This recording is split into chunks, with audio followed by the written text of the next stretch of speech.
Olá, sejam muito bem-vindos novamente à nossa terapia com Bhagavad Gita. Encontre soluções para seus problemas na Bhagavad Gita. Eu sou Ana Cláudia Chandra, do Easy Espiritualidade, um canal dedicado aos estudos, ao compartilhamento de assuntos relacionados a Deus, a Krishna, relacionados à nossa ciência da devoção, relacionados à nossa capacidade de trabalhar a nossa consciência para que possamos entender que nós não somos um corpo e não ficar apenas nesse entendimento vago, procurando mergulhar mais profundamente dentro da filosofia Bhaktivedanta, a filosofia que nos ensina, através das escrituras autorizadas, dos Shastras, o caminho para que a gente possa atingir a consciência de Deus, a consciência de Krishna. Estamos na plataforma Procurando a Paz e hoje vamos à leitura do verso 71, capítulo 2, resumo do conteúdo da Gita, Bhagavad Gita como ele é. Om Agyana Timirandasya Gyana Janaslakaya Sakshu Milita Jena Tasmai Shri Guruve Namaha. Tradução.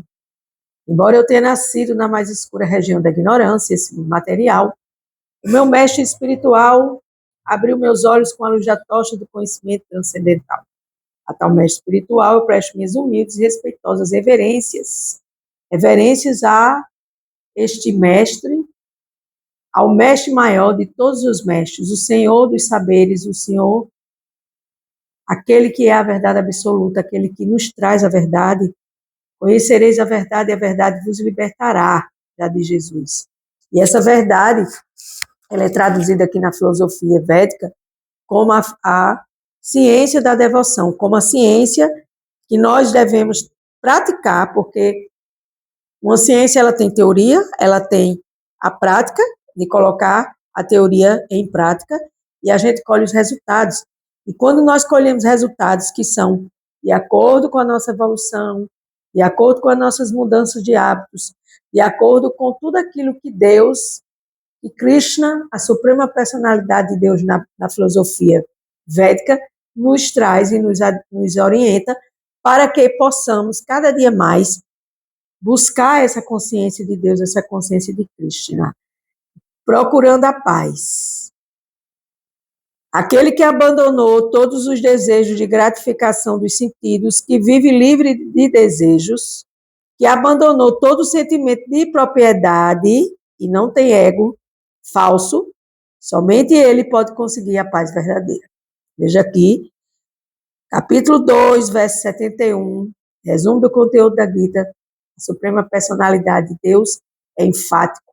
Ele nos mostra o caminho para que nós possamos nos livrar ou livrarmos-nos desses desejos, dessa gratificação desses sentidos, de estarmos sempre atrelados a esse resultado daquela ação que foi posta em ação, consequentemente, vai obter um resultado. E esse resultado eu quero controlar, porque eu sou o controlador. E você que me assiste não é o controlador, nem eu que vos falo, sou a controladora. Aliás, nós somos apenas almas em corpos condicionados, cheios de condições. Então, aquele que abandonou todos os desejos de gratificação dos sentidos, que vive livre dos desejos, não desejar nada a não ser agradar a Deus. Então, alguém pode dizer, nossa, que coisa religiosa, que algo fanático essa moça está falando, essa senhorinha está falando, eu, no caso, né? Mas não é nada fanático. Nós estamos presos aos desejos. E por estarmos presos aos desejos, nós sofremos. Por quê? Porque a gente quer se assenhorar. E aí ele diz que abandonou todo o sentimento de propriedade. Esse sentimento de propriedade é o sentimento de posse. É meu, minha família, meu carro, eu sou e é meu. Nem você é, nem você tem nada neste mundo material. Você é apenas uma centelha divina. E mesmo assim, muitas vezes a gente não tem consciência que nós somos uma alma. Nós achamos que somos os sentidos, o sentimento de propriedade e o falso ego, que ele diz aqui, Krishna. E não tem falso eu, falso ego. Por que falso ego? Porque o verdadeiro eu é a alma. O verdadeiro eu sou uma alma eterna, cheia de conhecimento, para sair desse condicionamento. E aí a bem-aventurança em Deus vem, consequentemente, quando você entende que você é eterna, que você veio aqui para recobrar sua consciência de Krishna, que você está aqui para viver uma jornada aqui na Terra temporariamente, que dentro dessa temporariedade você não tem nada, você apenas deve agir, se quiser, obviamente, porque Deus é misericordioso e Ele nos concede o maior dos presentes, que é o livre-arbítrio. Somente Ele pode conseguir a paz verdadeira. Então, aqui está a fórmula para a paz verdadeira, para procurar a paz, conseguir a paz e ser paz.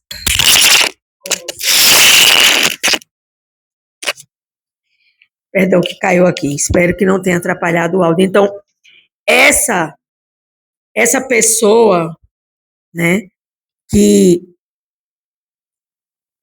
vive para Deus, essa pessoa que está nesse caminho para Deus, ela deve se comportar como tal. Ela deve estar buscando. Vamos ver aqui o que Srila Prabhupada nos diz. Buscando Deus. Significado. Srila Prabhupada, ele escreve todos os significados desta filosofia, dos livros sagrados. E dentro desse processo, nós vamos ouvir o que Srila Prabhupada nos diz. Tornar-se sem desejo significa não desejar nada para o gozo dos sentidos.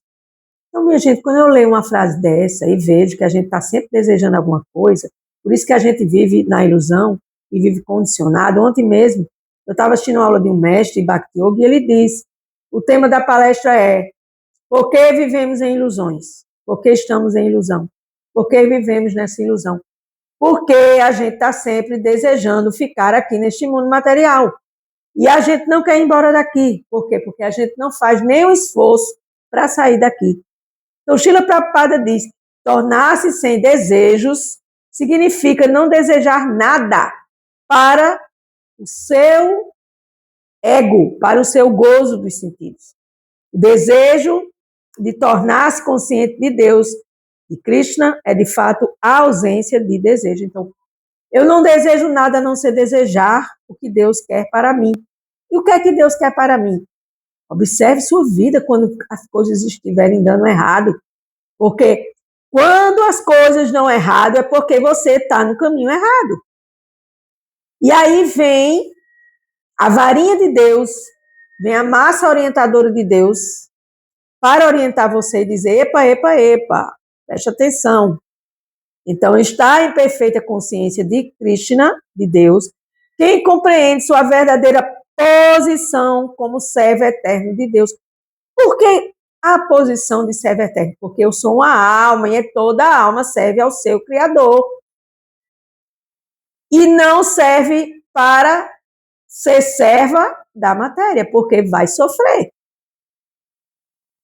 Sem alegar falsamente que é este corpo material e sem reivindicar indevidamente propriedade sobre algo no mundo. Então, eu tenho dinheiro, eu tenho casa, eu tenho carro, eu tenho isso, tenho aquilo. Não tem nada, porque tudo aquilo que nós deixamos aqui não é nosso. E o que podemos levar daqui? A construção da nossa devoção, a construção do nosso amor por Deus, que a gente constrói a cada dia que abre nossos olhinhos e a cada dia que a gente fecha nossos olhinhos. Por isso que a gente não pode alegar que as coisas são nossas, porque quando a gente se apodera dessas coisas, a gente sofre e a gente não tem paz, já que estamos falando da plataforma Procurando a Paz, aqui na terapia da Bhagavad Gita. Quem está situado nesta fase perfeita sabe que, como Krishna é o proprietário de tudo, como Deus é o proprietário de tudo, tudo deve ser usado para a satisfação de Deus. Tudo deve ser usado para a satisfação de Deus.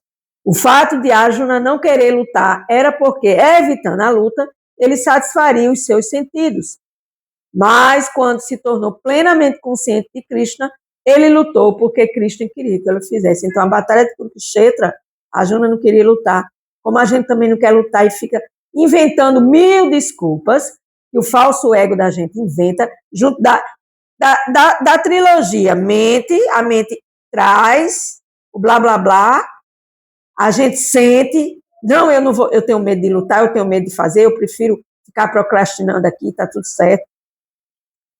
E o falso ego diz, não vá não, é perda de tempo você querer se devotar a Deus, fica aqui se devotando à matéria mesmo, que tá tudo certo, e não tem nada certo. Então, a gente deve fazer para agradar a Deus, e não para nos agradar, nem muito menos agradar o outro, nem agradar a ninguém. Arjuna não tinha o desejo de lutar, mas em prol de Krishna, ele lutou o melhor que pôde. Então, faça o melhor que você pode por Deus, para Deus. Deus, o que é que o Senhor quer de mim? Eu não sei o que Deus quer de mim. Claro, porque você não está sintonizado com Deus. Antes de você se sintonizar com Deus, você tem que se sintonizar consigo próprio. Já diz o meu mestre espiritual, Chandramukha Swami.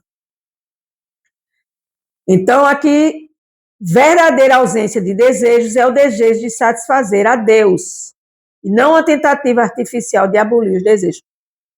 Então, você vai fazendo mudanças na sua vida, paulatinamente, gradualmente. E essas mudanças vão te trazendo paz. É o que eu sinto hoje na minha vida. Vida simples, pensamento elevado. Viver observando a natureza, que eu estou aqui para exercer a minha prakriti, a minha natureza, mas a minha natureza é de servo, é de serviço. A minha natureza é de agradar a quem me criou e não agradar a todas essas coisas que estão ao meu redor, aqui, fora da câmera do celular.